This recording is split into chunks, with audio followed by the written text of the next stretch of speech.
Böyük bir nəsil məhv olunub, onlara qarşı soyqırım törədilib. Mən açıq deyirəm buna. Bildiyim qədərilə Rəşad Sadıqovun dönəmi idi, onun təklifi idi, uğursuz təklifi idi. Futbolçular uşaq səhvlər edirdilər.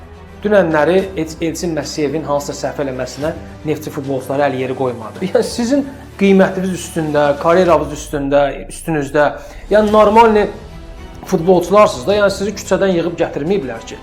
Bu komanda sən Abbakarla oynayırsan, Nəriman Axundzadə ilə oynayır. Axşama qədər linç eləyirik, tənqid eləyirik, hücumçu deyil, hücumçu deyil. Qol vura bilmirsən. Azarkeşdən danışanda, o derbidən danışanda bizim hamının yadına Xəzərlənkəran Neftçi oyunu düşür. Xəzərlənkəran Neftçi oyunundan bir həftə qabaqdan atmacalar göydə uçuşurlar. Tofiq Bəhramovda 20-25 min azarkeş olurdu. Azarkeşlər o özlərinin varlığına ehtiyac olduğunu hiss edirdilər. Elə Chelsea-nin havasındaydı. Göyün 7-ci qatında. Bir kluba AFFA qərar qoyursa, federasiya qərar verirsə bir klubda, o klubu azarkeş necə ciddi qəbul edə bilər?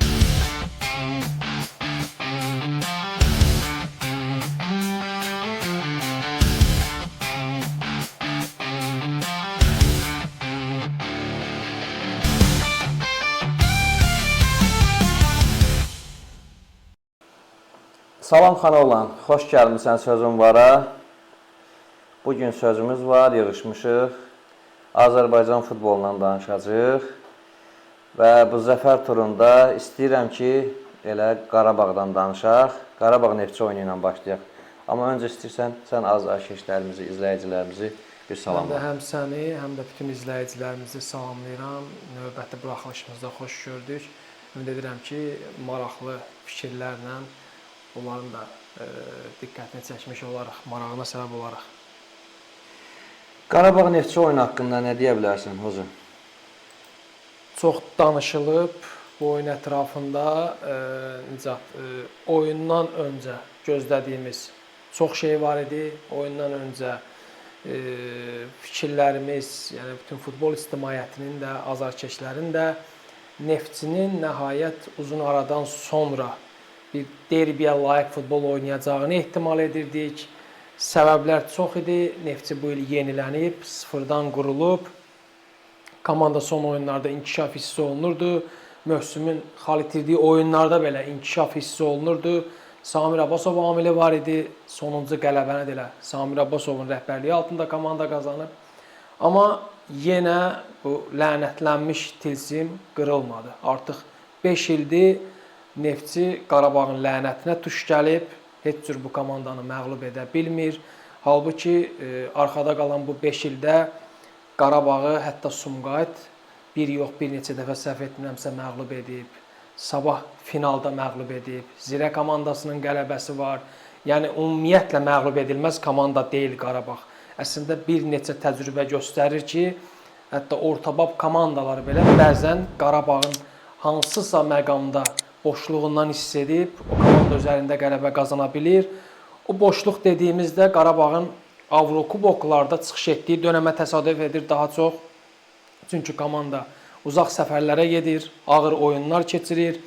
Hətta dünya nəhəngləri ilə bir mübarizədədir. Böyük bir nüfuzlu Çempionlar Liqasında iştirak edir. Yəni, belə məqamda qələbə üçün çox münbit bir şərait yarandığını demək olardı. Yəni, Qarabağda rotasiyalı heyətlə meydana çıxmışdı. Yəni imkanlar var idi. Amma bütün əslində oyundan öncə bütün aspektlər cəmliyyəsi olsaq, yəni ən pis halda heç olmasa Neftçinin bir bərabərlik qazanacağına ümidlər böyük idi. Yəni oyundan öncə də biz də müzakirələr edirdik, fikirlər bildirirdik, sən də deyirdin. Mən də düşünürdüm ki, ən azı bir bərabərlik olacaq. Amma Neftçi belə şərtlər altında belə təəssüf ki, xal qazana bilmədi. Təəssüf ki, ona görə deyirəm ki, Nicat, Neftçinin qələbə qazanması, Neftçinin xal qazanması həm Qarabağ aspektindən, həm digər klublar aspektindən, həm Premyer Liqa aspektindən bir gərginlik gətirəcəkdir, rəqabət gətirəcəkdir. Düşün, 3 xal Neftçinin aktivinə yazılsaydı, 18 xal bugün liderlə komandanın arasında 2-3 xallıq fərq yaranacaqdı. Mən istəyirəm bir söz deyim sənə. Bu biraz bəzən macəra filmlərinə bilmirəm, baxırsan yoxsa yox.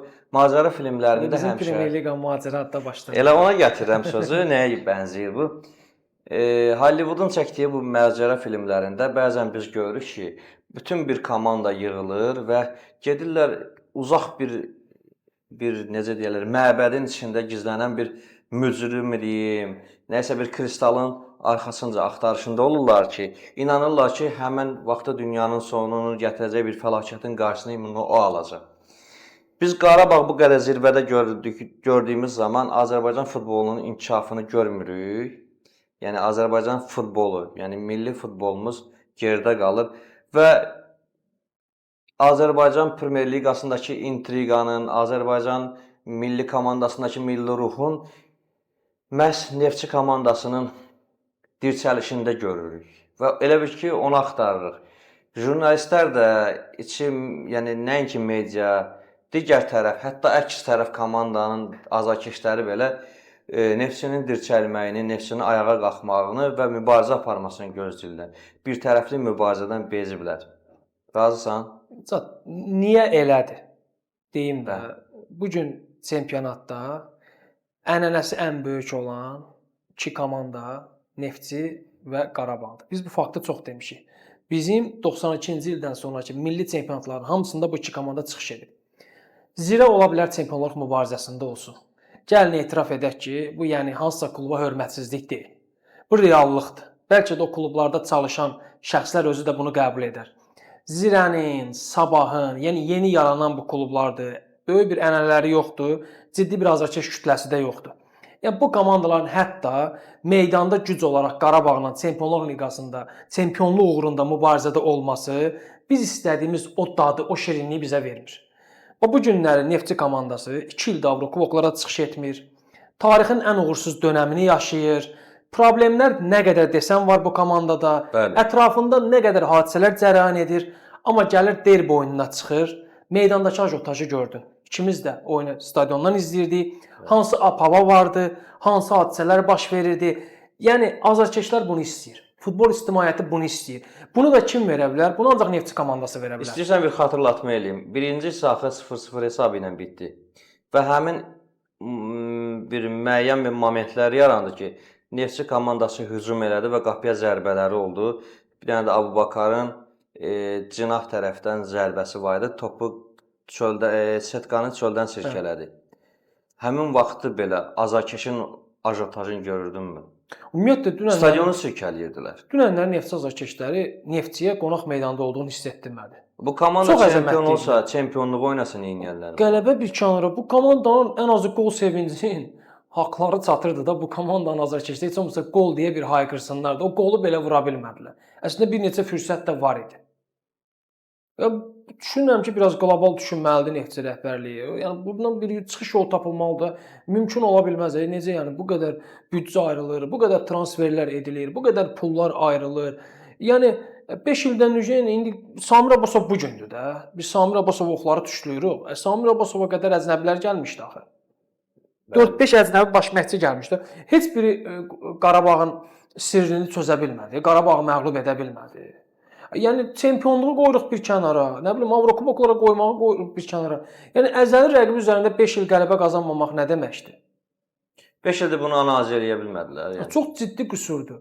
Çıxıb meydana ən azından bir dəfə döyüşməklə, vuruşmaqla bu, yəni niyə əldə edə bilmirsən ki? Deyirəm ki, şərait də yaranır. Yəni dünən Qarabağ komandası açıq görsənirdi ki, komanda yorğundur. Gücü o deyil və əsas heyətin futbolçularının bir çoxu yox idi meydanda. Amma buna rəğmən bəzi Neftçi azarkeşlərin xətrinə dəyir, amma biz faktlarla danışırıq. Neftçi komandası mən demirəm ki, Samir Abbasov qorxaq taktika seçmişdi. Görünən o idi ki, komanda irəlidə də oynamağa çalışırdı, hücumda da oynamağa çalışırdı. Futbolçular uşaq səhvləri edirdilər. Dünən Ribeirosu olsun, Vargas olsun, İmad Faracı olsun, yəni ən usta futbolçular belə Neftçinin Metcunu tərəfləyirdi neçə oyunda. Həqiqətən də dünən elə nisbətən o yaxşı idi. Amma onun özü belə çox uşaq səhvləri edirdilər. Yəni sizin qiymətiniz üstündə, karyeranız üstünüzdə, yəni normal futbolçularsınız da, yəni sizi küçədən yığıb gətirməyiblər ki. Siz həvəskar statusda olan futbolçular deyilsiniz ki. Sizdən fərqli olaraq Qarabağın oyunçuları Qarabağda tanınırlar. Portuqaliyanın 2-ci, 3-cü liqasından gəliblər. Vargas olsun, İmad Faracı olsun, normal karyerası olan futbolçulardır. Bəli, mən onu demək istəyirəm. Ribeiro'nun özü olsun. Dünənlər elə xırda uşaq səhvləri yol verirlər ki, Mustafa Sek Roma görmüş futbolçudur. Dünən Kənan Piric bir epizodda topu göndərir, hava topu. Yəni normal şəkildə bu topu ram eləyə biləcəyi, davam eləyə biləcəyi halda qorxur çəkilir, topu buraxır autda. Niyə? İtirmək təhlükəsidir də bu. Başa düşürəm, Qarabağın pressingi var, Qarabağın təzyiqi var, Qarabağın sistemi var. Okey də, amma bu Qarabağı udan komandalar da var axı. Elə bu mövsüm Sumqayıt komandası məğlub eləyib bu Qarabağı. Bu mövsüm İmişli komandasının gedin birinci hissədə Qarabağla oynadığı mübarizəyə baxın. Kəpəz də pis oynamamışdı. Hamı çıxır mübarizə aparır da Şamaxı komandasından onu elədi. Başa düşürəm. Qarabağ Şamaxıya qarşı, Sumqayıta qarşı olduğu motivasiya ilə çıxmır. Neftçiyə qarşı tam başqa motivasiya ilə çıxır. Amma bu komandanın da problemləri var axı. Bu komanda sən Abbakarla oynayırsan, Nəriman Axundzadə ilə oynayır. Axşama qədər linç eləyirik, tənqid eləyirik, hücumçu deyil, hücumçu deyil. Həmin hücumçu deyil dediyimiz futbolçu ilə oynayır da. Yəni Qurbanov əlahədə gedib dünya ulduzlarını yığıb gətirməyib ki. Yəni sən qol vura bilmirsən. Bu 5 ildəki oyunlarda əksər oyunlarda qol vura bilməyib Neftçi komandası. Bir çoxunu böyük hesablarla məğlub oldu. Bəs həmin gecə hakimlər, yəni hakimlər haqqında nə deyə bilərsən? Necə Mənə görə idarəçilik Elçin oldu? Məsih bəyəndiyim hakim deyil. Dəfələrlə səhvlərini də görmüşük. Dəfələrlə uğursuz idarəçiliyi də olub, düzdür. Avrokuboklardadır, oyunlar idarə eləyir, FIFA dərəcəli hakimdir və ölkədən kənardakı oyunları kifayət qədər yaxşı idarə edir, amma buradakı qüsurlu oyunları çox olub. Mənə görə dünənləri Elçin Məsihevin ciddi bir səhvi olmadı. Dünənləri Elçin Məsihevin hansısa səhv eləməsinə Neftçi futbolçuları əl yeri qoymadı. Neftçi futbolçuları özü dünən yetəri qədər səhv elədi. Elvin Bədəlov ikinci qolda, yəni uşaq səhvi idi. Zubir elə başını qaldırdı top qabağında. Heç ağlına da gətirməzdi. Bəlkə də dönüb dala qayıtmaq istəyirdi, geriyə qayıtmaq istəyirdi. Başa düşürəm. Bir şanssızlıq ola bilər. Elvin Bədəlov da bu mövsüm Neftçinin ən yaxşı futbolçularından biridir. Ən uğurlu transferlərindən biridir. Müdafiədən etibarlı oyunçulardan biridir. Ola bilsin ki, ümumi komandanın apavası ona da təsir elədi, səhv elədi. Amma tək Elvin Bədəlovla iş bitmədi axı. Kənan Piriçin də səhvi oldu. Ötürmə verdi rəqib Qarabağ futbolçularına. Sadəcə bəxti gətirdi ki, zərbəni dəf eləyə bildi. Ribeironun çox uşaq səhvi oldu. Sadəcə Qarabağ fərqlənə bilmədi. Mustafa Seko olsun. Hansını deyəsən? Hamısı hakimlərlə bağlı elə yaralı yerdir ki, fikirlər demək çətindir. Elə qərarlar verirlər ki və bəzən yox, bir çox hallarda da epizoda iki cür yanaşa bilərsən. Hər iki halda bəhanələri var, sözləri var. Samir Abbasov oyundan sonra açıqlamasını verdi. Düzdür, mənə görə təmiz penaltidir. Amma Samir Abbasovu niyə qınamıram? Samir Abbasov zirə ilə oyun böyük ehtimal ki, hafizəsində qalıb. Reza Balaya qarşı düzdür, bir qədər bundan yüngül idi, amma toxunuş var idi də. Yəni mənə görə məsələn penalti verə bilərdi. Zirə ilə oyunda da penalti verə bilərdin. Vermirsən, Samir Abbasov da haqlı olaraq deyir ki, məsələn, zirə ilə oyunda vermirsənsə, Turanla oyunda vermirsənsə, Qarabağın oyunda niyə verirsən? Amma o da doğru deyil ki, orada vermirsənsə, burada da verməcənə. Mənə görə ən ədalətlisi varsa verginə. Bu azarkeş, bu atmosfer çox gözəl idi. İkimiz də gördük, bu çox xoşa gələn bir şeydir. Bəs nə vaxt digər oyunlarda da bu azarkeşləri görəcəyik? Mən azarkeşlərlə bağlı düşünürəm ki, öncədən təşəkkür edirəm azarkeşlərə. Təbii ki, ona gələcəm. Bu oyunda bu qədər azarkeşin olmasında azarkeşlərin özünün böyük payı var. Hər hansı bir təbliğatın nəticəsi deyil. Hər iki klubun sosial şəbəkələri də, rəsmi saytları da səssiz rejimdə idi. Nə bir paylaşım gördük, nə bir qıcıqlandıran açıqlamalar gördük. Halbuki söhbət derbidən gedirsə, mövzu derbidəndirsə, klub rəsmilərinin bir açıqlaması olmalıdır. Bir baş məşqçilərin xüsusi yanaşması olmalıdır. Futbolçular ruh kimi dayanmalı deyirlər. Bir atmacaları olmalıdır. Görmədi. Qarabağ elə Chelsea-nin havasındaydı. Göyün 7-ci qatında. Neftçi komandası sanki qorxu vəziyyətində idi ki, ayamanda bir nəsə açıqlama verərik. Əslində ötən mövsümlərdə Neftçinin bir yaxşı paylaşımları olurdu. O da paylaşımlardan sonra gəlib məğlub olurdular. Bir yaxşı olmayan ortam yaranırdı. Sanki ondan qorxub çəkiliblər. Sadəcə bu azarkeşlərin yığılmağına görə azarkeşlərə minnətdar olmaq. Bir də Peşkar Futbol Liqasına. Zəfər turunu elə turun adına layiq şəkildə keçirdilər. 12 klubun birlikdə etmədiyini Peşkar Futbol Liqası tək etdi. Şəhid ailələrinə yer verildi, qazilərə yer verildi, şəhid övladları, valideynləri burada yer aldılar. Yəni zəfər turunda zəfərdə əməyi olan hər kəsə səhnədə yer verildi. Yəni buna görə Peşkar Futbol Liqasına nə qədər xoş söz desən azdır. Təəssüf ki, Peşkar Futbol Liqasının fonunda klublarımız çox pasiv oldular, kölgəsində yatdılar. 12 klubun bir fakt sadalaya bilmirəm ki, deyim zəfər turunda xüsusi bir nə eləsə yadda qaldılar. Bəlkə qaldılar, mənim yadımdan çıxıb Nizam. Nəysə bir fakt oldu mu? Hər şey incəliyinə qədər Peşəkar Futbol Liqası tərəfindən belə deyərdim ki, nizamlanmışdı. Düşünürəm klublar da bir qədər aktiv olmalıdırlar. Elə həmin azarkeşlər məsələsində də. Klublar heç bir addım atmır. Gözləyirlər ki, azarkeşlər gələcək.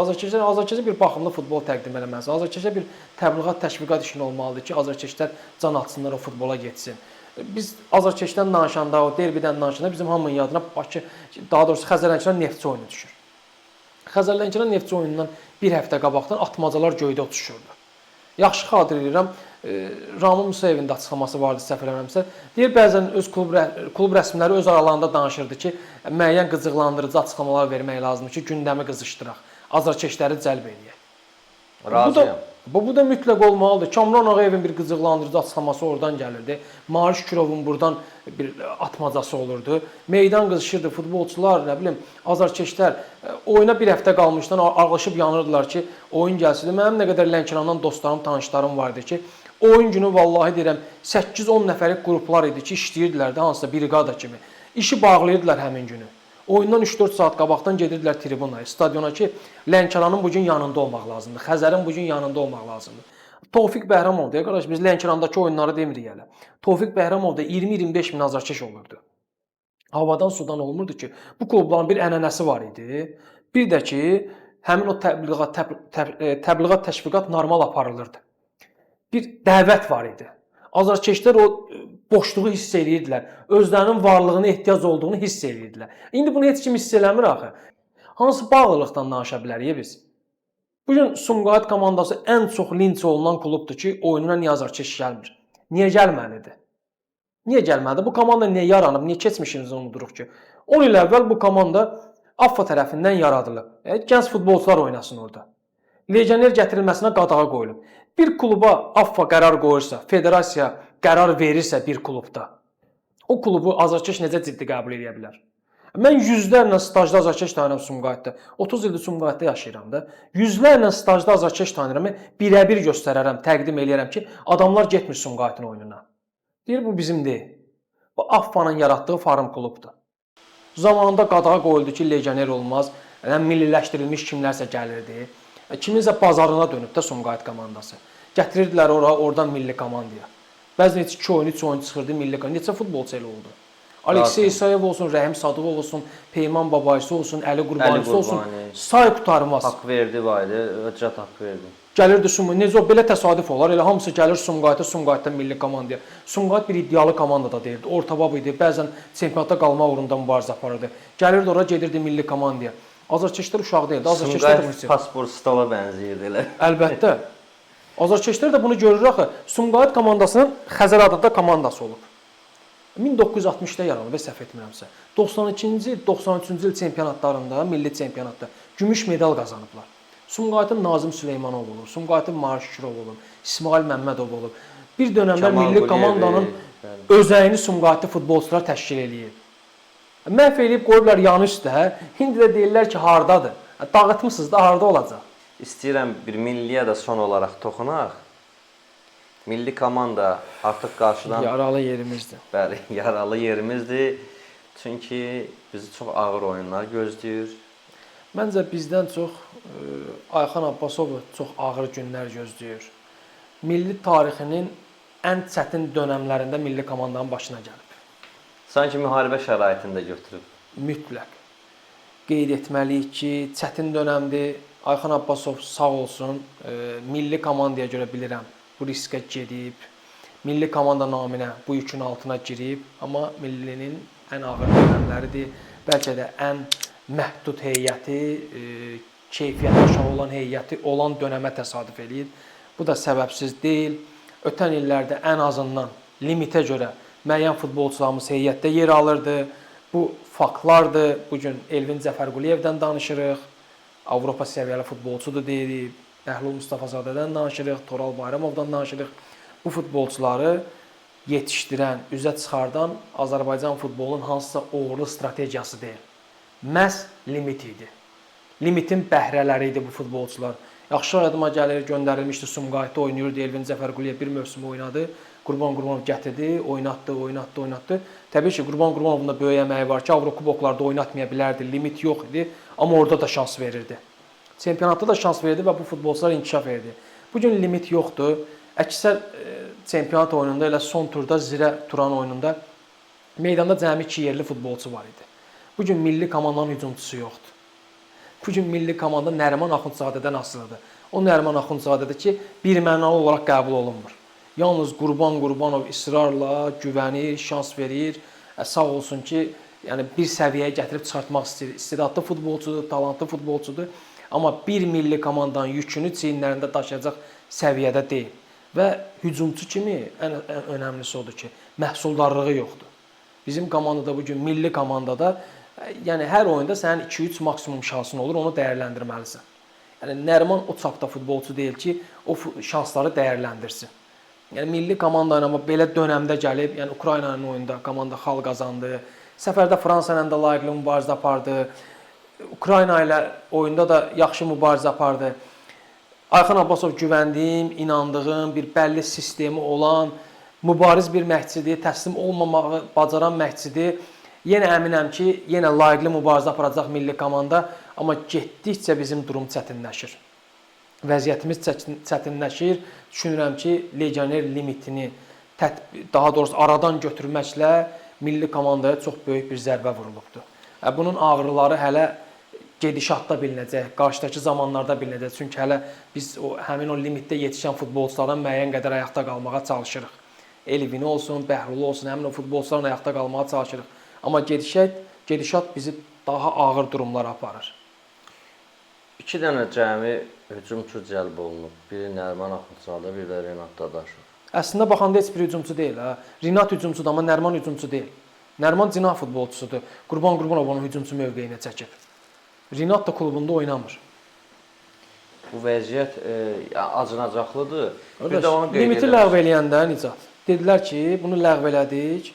Burada kefindən pul alan, yeri rahat olan, heyətdə özünü təmin edən futbolçular getsin ölkə xaricinə. Bəli. Bu gün hanı həmin ölkə xaricində olan futbolçular? Niyə yoxdur? Gedərdilər o futbolçuları da milliyə çağırardıq. Bir Rüfət Abdullazadə gedib, onun da limiti aidiyyatı yoxdur. Onun da yaxşı təklifləri var idi burada. Sadəcə özü legioner həyatı yaşamağı seçib, vəssalam. Başqa kim getdi? Qırğızstan çempionatında oynayan futbolçuları çağıraq. Burada mövsümə 2 dənə, 3 dənə qol vuran Orxan hər oyun qol vurur orada. Çünki səviyyə çox aşağıdır. Ora gedən futbolçu nə inkişaf eləyəcək? Ya Kosovo çempionatına gedən futbolçu nə inkişaf eləyəcək? Yəni onun legioner kimi bizə təqdim eləməyə ehtiyac yoxdur da. Legioner kimi təqdim eləmək millidir, vitrin milli komandadır. Hardadır o milli futbolçular?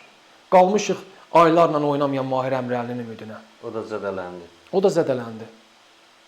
Aylar da oynamayan deyil. Pafosla danışmaq deyil. Bizim çempionat üçün bu çox tez qərar idi. Təəssüf ki, kimlərsə öz şəxsi maraqları naminə verdilər. Bizim üçün vitrin milli komandadır. Bizim milli komanda yerlərdə sürünəcəksə, gələnə gedənə məğlub olacaqsa biabırçı şəkildə, o çempionat bizim nəyə lazımdır? O klubların qısa müddətdə Avrokuboklarda uğurları nəyə lazımdır? O da ciddi bir sual altındadır. Olacaq, olmayacaq uğurlar, arxada qalan yay görmədik. Bunlar faktlardır. Kimsə bilirəm o suallar ünvan alacaq. Limit olanda Nicat, milli nə etdi?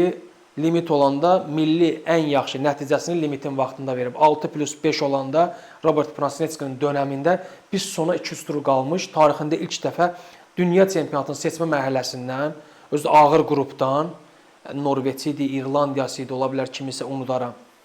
Biz qrupdan play-offlara gedə bilərdik. İntriqlə son vaxta qədər saxladı. Sadəcə o da son dönəmdə niyə oldu? Robert Prasnetskiyə çox yaxşı təkliflər gəldi. Milli ilə bir arasında uçurum yarandı, yaxşı yadımdadır. İrlandiya ilə Bakıdakı oyunda 90-cı dəqiqədə buraxdığımız qol şanslarımızın üzərindən xətt çəkdi. Kifayət qədər yaxşı oynamışdıq. Həmin oyunda qələbə qazansaq, əmin ol ki, biz tarixində ilk dəfə gedə bilərdik play-off mərhələsinə. Bu çox ciddi uğur idi. Daha doğrusu dünya çempionatının seçmə mərhələsində play-offa getmək. Çox ciddi uğur idi. Və nəyi deyəcəydim? Robert Prasnetski bunu niyə bacardı? Mənə görə millinin ən uğurlu məşqçilərindən biri idi və ondan başqa ən uğurlu nəticələrimiz olub Qurbanovun dönəmində. Onda da limit var idi. Biz niyə uğursuz olmuşuq? Yanlış seçimlər. Heç yerdə, heç bir məşqçilik kitabında adı olmayan Burçeviclər gətirilib.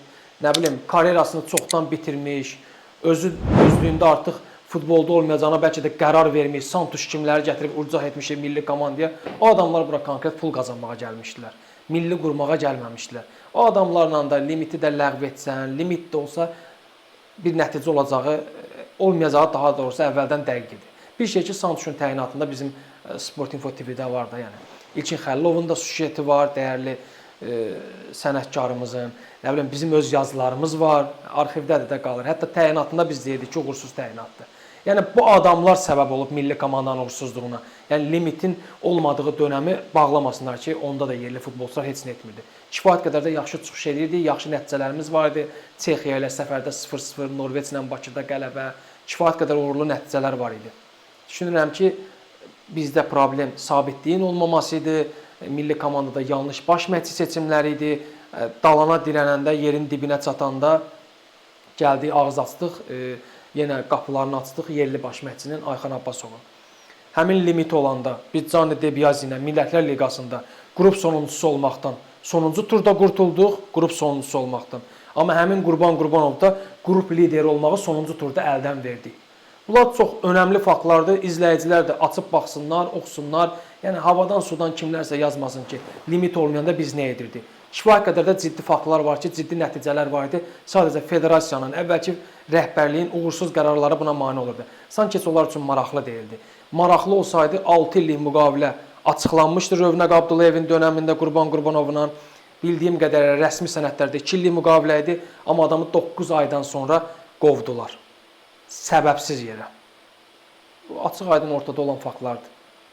Və mənə təəccübləndirən nə oldu? Mən birinci dəfə idi ki, heç bir sual verilmədən hansısa bir Azərbaycan futbol mütəxəssisin Azərbaycanlı məşqçini dəstəkləməyini gördüm. Bu Ağasəlim Mircəvadovun açıqlamasında göründü. Yəni orada da buyurur ki, Ayxan Abbasova dəstək olmaq lazımdır, onun arxasında durmaq lazımdır. Bu zaman-zaman olan şey deyil ha. Gör məsələ hansı həddə gəlib. Adətən bizdə indi yaxşılardan iraqda ad çəkməyəcəm. Bəzi köhnə mütəxəssislər, daha doğrusu təcrübəli mütəxəssislər bəzi gəncləri bəzən bəyənmirdilər, qəbul etmirdilər, fikirləri müsbət deyildi. Yəni iş hansı əddədir ki, artıq yəni Ağasəlim Mircəvadovda həyəcan siqnalını səsləndirib, Ayxan Abbasovda günah olmadığını bildirib. Mən şəxsən Ağasəlim Mircəvadova təşəkkür edirəm buna görə. Mən də təşəkkür edirəm. Mən də deməsəm olmazdı. Və mən düşünürəm ki, biz millinin yəni bir azarkeş olaraq yanında durmalıyıq, yanında dayanmalıyıq. Bütün ölkələrdə olduğu kimi də bizdə də milli birinci gəlməlidir. Klublar belə, çempionat belə, onlarda oynayan oyunçular belə milliyə oynamalıdırlar. Milliyə düşmək üçün prioritet olmalıdır. Biz hansısa bir Afrika komandası deyilik ki, dünya çempionatının əsas mərhələsinə düşən ərəfədə milliyə gəlmək istəyirlər. Razıyam. Zaten yəqin ki, sona yaxınlaşaq verilişdə. Son fikirləri də alaq. Qısaca son fikirlərim onu deyəcəm. Ola bilər kimsə limitlə bağlı fikirlərimi düzgün başa düşməsin. Mən heç də əbədiyyən Azərbaycan çempionatının limitin olmasının tərəfdarı deyiləm. Belə bir aksiyoma yoxdur mənim üçün. Limit təbii ki, zamanla yığışdırılmalıdır. Amma biz illərlə dağıtdığımız o futbol infrastrukturunu qurmalıyıq. O klubları formalaşdırmalıyıq. Necə ki, liqalar son 2-3 ildir var. Bizdə uzun illər reqlament olmayıb, reqlament bərpa olunub. Biz bu sabitliyi qurmalıyıq ən azı bir yaxın 6-7 ildə. Bu sabitliyi qurmalıyıq. Akademiyalardan yeni uşaqlar çıxmalıdır. Uzun illər bizim çempionatda yox, ümumiyyətlə Azərbaycanda cəmi 8 peşəkar klub olub və limitlə hər kluba cəmi 4-5 Azərbaycanlı lazım olub. Bu da bilirsən nə eləyir? 40-45 futbolçu eləyir maksimum. Qoy olsun 50 futbolçu. Təsəvvür ki, bu boyda ölkədə minlərlə, bəlkə də milyonla futbolçu məşq eləyir, futbolçu olmaq istəyir, amma 17-18 yaşına çatır, bu adam üçün oynamaq üçün klub olmalıdır, peşəkar klub olmalıdır. Yoxdur. Cəmi onun içindən 40-ı 45-i seçilir və digərləri karyerasını bitirmək məcburiyyətindədir. Böyük bir nəsil məhv olunub, onlara qarşı soyqırım törədilib, mən açıq deyirəm bunu. Böyük bir nəslə qarşı soyqırım törədilib, limit tətbiq olundu, uğursuz bir limit idi birinci liqaya zamanında. Bildiyim qədərilə Rəşad Sadıqovun dönəmi idi, Gənclər Millisində idi və onun təklifi idi, uğursuz təklif idi. 22-23 yaşından yuxarı futbolçular qoca hesab olundu. çox uğursuz qərardır. Vardı İngiltərədə 30 yaşında parlamışdı. Futbolçuların adətən inkişaf edən, cücərən parlayan dönəmi 24, 25, 26 yaşıdır. Biz 22 yaşında futbolçuları qoca hesab elədik, karyerasını məhv elədik. Neçəsini mən tanıyıram, gəldi fəhlə işləməyə. Getdi fəhləçilik eləməyə. 22 yaşında adam gedib nə işləyə bilər ki? Bu günə qədər futbolla məşğul olub. Yəni böyük bir nəsil məhv olunub, qırılıb. Biz yerində nəsə əkməliyik, onun düzəlməyini gözləməliyik. O futbolçularımız üzə çıxmalıdır. Okay, mən razıyam. Yəni 6-7 ildən sonra əgər bu liqaların sabitliyi olsa, əsas çempionatımızda yüksək dəstədə 12, 13, 14 klubumuz davamlı olaraq olsa, bu reqlament qorunsa, 6-7 ildən sonra limiti ləğv etməyə ehtiyac yoxdur. Bizim elə yaxşı istedadlı yerli futbolçularımız olacaq ki, biz deyəcəyik yerliləri götürək də biz niyə gedib xaricdən futbolçu gətiririk. Sadəcə zaman lazım idi. Federasiya rəhbərliyi tələsdi, bilmirəm rəhbərlikdə təmsil olunan kimlərin maraqlarına xidmət edirdisə bu qərarı verdilər. Yanlış qərardır. Düşünürəm ki, artıq gecdir. Hətta bundan sonra qərar dəyişsə də artıq biz 4-5 il itirmişik. Təşəkkür edirəm. Sağ ol. Bu vaxtı yenə vaxtardın, gəldin. Biraz söhbətləşdik. Bizim sənə, sənin də azarkeşlərə sözün var idi. Təşəkkür edirəm. Çox sağ ol. Xoşdur. Mən sənə təşəkkür edirəm. Azarkeşlərə də sonunu deyim ki, sizin də fikirləriniz maraqlıdır. Şərh bölümündə fikirlərinizi bizimlə təbii ki, etik çərçivədə, normal qaydada iradlarınızı da bildirə bilərsiniz. Razılaşmadığınız məqamları da bizimlə bölüşə bilərsiniz. Təbii ki, biz də oxuyacağıq. Hələlik deyirəm, növbəti verilişlərdə görüşərik.